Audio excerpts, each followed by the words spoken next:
नमस्कार दोस्तों, मैं हूं अनीता सिंह। दोस्तों ये देखिए, अभी आपको मैं कुछ चीज़ें दिखाती हूं। ये इस तरीके से आपकी फसलें भी इस टाइम ख़राब हो रही हैं। ये देखिए स्पॉट हो रहा है, यहाँ से पत्ते ख़राब हो रहे हैं, पुराने पत्ते हैं वो पीले हो रहे हैं।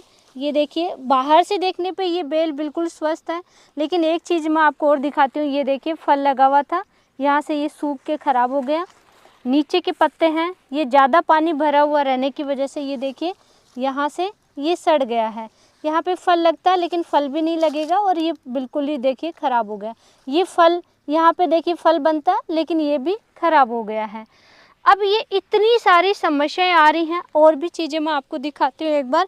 ये इस टाइप की समस्याएं बहुत सारे किसान भाइयों के आ रही हैं।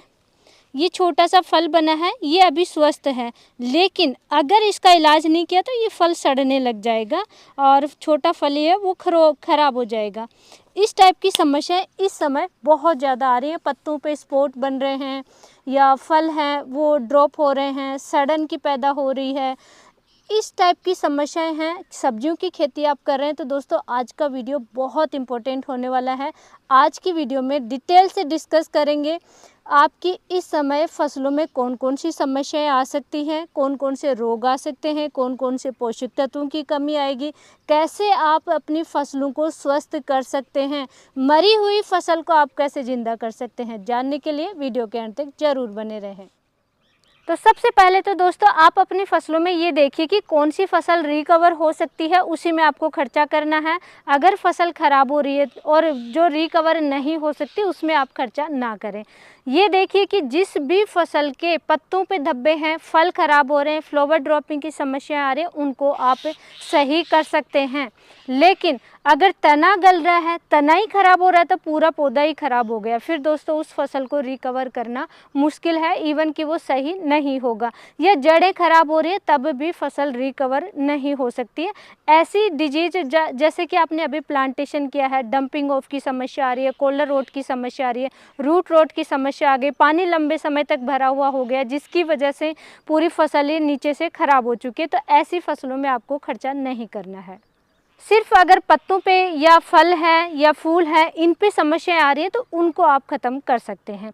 इस समय दो टाइप के रोगों का अटैक सबसे ज़्यादा होता है। एक तो फंगस जनित रोगों का अटैक, एक बैक्टीरियल डिजीज़ का अटैक। फंगस वाले रोगों को आप फंगिसाइड यूज करके आसानी से कंट्रोल कर सकते हैं, लेकिन बैक्टीरियल डिजीज़ का अटैक हो गया तो कंट्रोल करना मुश्किल है दोस्तों। और इस समय एक तो पानी ज़्यादा है, हवा चल रही है, तो बैक्टीरियल डिजीज़ के लिए ये बिल्कुल उचित वातावरण है, उचित समय है। इस समय बैक्टीरियल डिजीज 3 दिन में 1 एकड़ की क्रॉप को ख़राब कर सकती है, इतनी खतरनाक रोग होता है, तो इनको आपको कंट्रोल करना चाहिए। और सबसे पहले तो दोस्तों आप ये देखिए, पोषक तत्वों की फसल में कमी है और रोग भी हैं, तो सबसे पहले आपको रोगों को कंट्रोल करना है, उसके बाद में पोषक तत्वों पे ध्यान देना है। पोषक तत्वों की पूर्ति 2 दिन लेट भी हो जाएगी तो भी समस्या नहीं है, लेकिन अगर रोग कंट्रोल नहीं किए तो पूरी फसल ही खराब हो जाएगी, फिर पोषक तत्व देने की आवश्यकता कहीं भी नहीं रहेगी। तो इसलिए दोस्तों आपको सबसे पहला काम करना है, कोई भी आप सिम्टम देख रहे हैं, पत्तों पे धब्बे देख रहे हैं, फल सड़न की समस्या आ रही है, बैक्टीरियल डिजीज की आ रही है, या कोई फंगस जनित रोग आ रहे हैं, तो इस समय का सबसे बेस्ट और सस्ता, आसानी से मिलने वाला सबसे इफेक्टिव फंगिसाइड है कॉपर सल्फेट या नीलत होता जिसे कहते हैं। ½ % बोर्डो मिक्सचर उसका तैयार करना है और फसलों में आपको स्प्रे करना है। अगर जड़ में, तने में समस्या है तो फिर आप ड्रिप से चला सकते हैं या ड्रेंचिंग कर सकते हैं। ½ % आपको इस्तेमाल करना है। पौधों में 1% हो जाता है, लेकिन फसलों में, सब्जी वर्गीय फसलों में ½ % का ही आपको इस्तेमाल करना चाहिए, क्योंकि ज़्यादा अगर डोज हो जाती है तो पत्ते झुलस भी जाते हैं। बहुत ही स्ट्रॉन्ग फंगिसाइड ये तैयार होता है। अब दोस्तों अगर कॉपर सल्फेट या नीलत होता आपको नहीं मिल रहा है तो टेंशन नहीं लेना है, आप यूज कर सकते हैं। मार्केट में कई टाइप के फंगिसाइड आते हैं जो कॉपर बेस आते हैं, जैसे कि ब्लाइटॉक्स नाम से आता है जिसमें कि कॉपर ऑक्सीक्लोराइड 50% WP आता है। कॉपर ऑक्सीक्लोराइड बहुत सारी कंपनियों का अलग अलग नाम से आता है। सेकंड कॉपर ऑक्सीक्लोराइड जैसे कि मेरे पास ये जीवाग्रो का है, तो ये भी आप इस्तेमाल कर सकते हैं। कॉपर बेस्ड फंगिसाइड जैसे कि कासुकामाइसिन है, कोसाइड है, कोनिका है, कोप्रोफिक्स है, ये बहुत सारे जो मैं नाम ले रही हूँ, ब्लू कॉपर है, सीओसी है, सारे कॉपर बेस्ड फंगिसाइड हैं। इनमें से जो भी आसानी से मिल जाए कोई एक फंगिसाइड लेना है। और उसके साथ में सबसे इम्पोर्टेंट दोस्तों, आपको एंटीबायोटिक जरूर लेना है, स्ट्रेप्टोसाइक्लिन।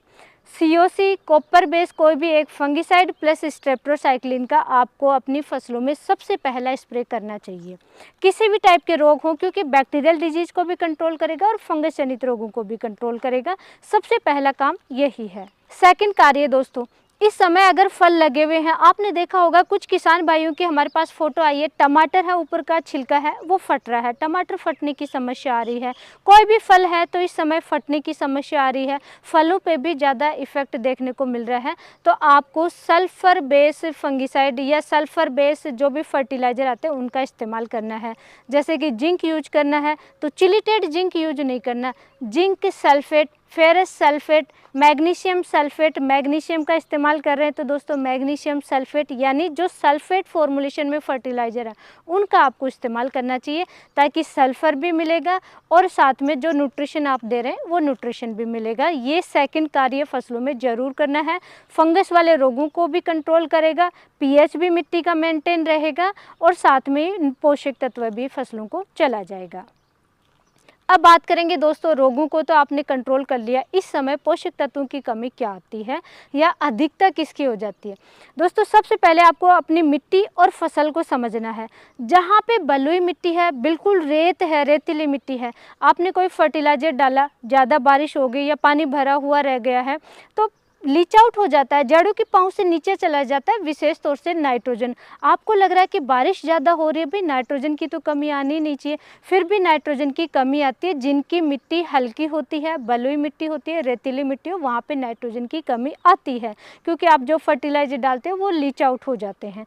तो इसलिए आप ये सिम्टम देखना कि आपकी फसल के पुराने पत्ते अगर पीले हो रहे हैं तो आपको यूरिया चलाना है। सबसे सस्ता नाइट्रोजन के लिए सबसे बेस्ट है यूरिया फर्टिलाइजर, जो नीम कोटेड यूरिया 46% आता है, वही आपको 1 kg 200 लीटर पानी में मिक्स करके 1 एकड़ में स्प्रे कर देना चाहिए। और अगर सब्जियों की ड्रिप से आप खेती कर रहे हैं, ज़्यादा डिफिशियंसी है, तो आप 2 kg ड्रिप से आप चला सकते हैं घोल करके, वो भी बेस्ट तरीका है। सेकंड जो दोस्तों, अगर जहाँ की मिट्टी बहुत भारी है, चिकनी मिट्टी है, जहाँ पे नाइट्रोजन की कमी नहीं आ रही है, वो नाइट्रोजन की अधिकता हो रही है, ज़्यादा फसलों को मिल रहा है नाइट्रोजन, तो वहाँ पे आपको नाइट्रोजन नहीं देना है। यूरिया या नाइट्रोजन जिस भी फर्टिलाइज़र में आते हैं उसको एक बार कुछ समय के लिए स्टॉप कर देना है। जैसे कि फ्लोरिंग स्टेज में हम कैल्शियम नाइट्रेट बहुत देते हैं, कैल्शियम नाइट्रेट प्लस बोरोन, तो आपको नाइट्रेट फर्टिलाइज़र नहीं देना है जिसमें नाइट्रोजन हो। लिक्विड कैल्शियम प्लस बोरोन का इस्तेमाल कर लेना है। इस तरीके से नाइट्रोजन से कुछ समय के लिए आपको फसलों में स्टॉप कर देना है। सेकंड पोषक तत्व की कमी आती है इस समय दोस्तों पोटाश की। पोटाश की डिफिशियंसी है, अगर नाइट्रोजन की कमी है तब भी देना है और नाइट्रोजन की अधिकता है तब भी आपको पोटाश अपनी फसलों में देना है, क्योंकि रोग प्रतिरोधक क्षमता पोटाश से ही बढ़ेगी। अगर बार बार रोगों का अटैक हो रहा है, बार बार फंगस जनित रोग है, बैक्टीरियल डिजीज है, इन सब को कंट्रोल करने के लिए आपको पोटाश अपनी फसलों में प्रचुर मात्रा में शुरुआती स्टेज से ही देना है। तो इसलिए आप पोटाश के लिए सबसे सस्ता आसानी से मिलने वाला MOP म्यूरेट ऑफ पोटाश, जो लाल कलर का सा खाद आता है, वो आप दे सकते हो, या सफ़ेद कलर में सफ़ेद पोटाश भी डालते हैं 0050 पोटेशियम सल्फेट 0050 फर्टिलाइज़र, इसका भी आप इस्तेमाल कर सकते हैं 1 kg या 2 kg प्रति एकड़ के हिसाब से। अगर स्प्रे करना है तो 1 kg 200 लीटर पानी में मिक्स करके आप स्प्रे कीजिए, ज़्यादा कमी है 2 kg प्रति एकड़ के हिसाब से आप ड्रिप से चला सकते हैं, और क्रॉप बड़ी है तो 3 kg भी प्रति एकड़ के हिसाब से ड्रिप से आप चला सकते हैं। ये 2 पोषक तत्व हैं जिन पे विशेष तौर से ध्यान देना है, नाइट्रोजन और पोटाश।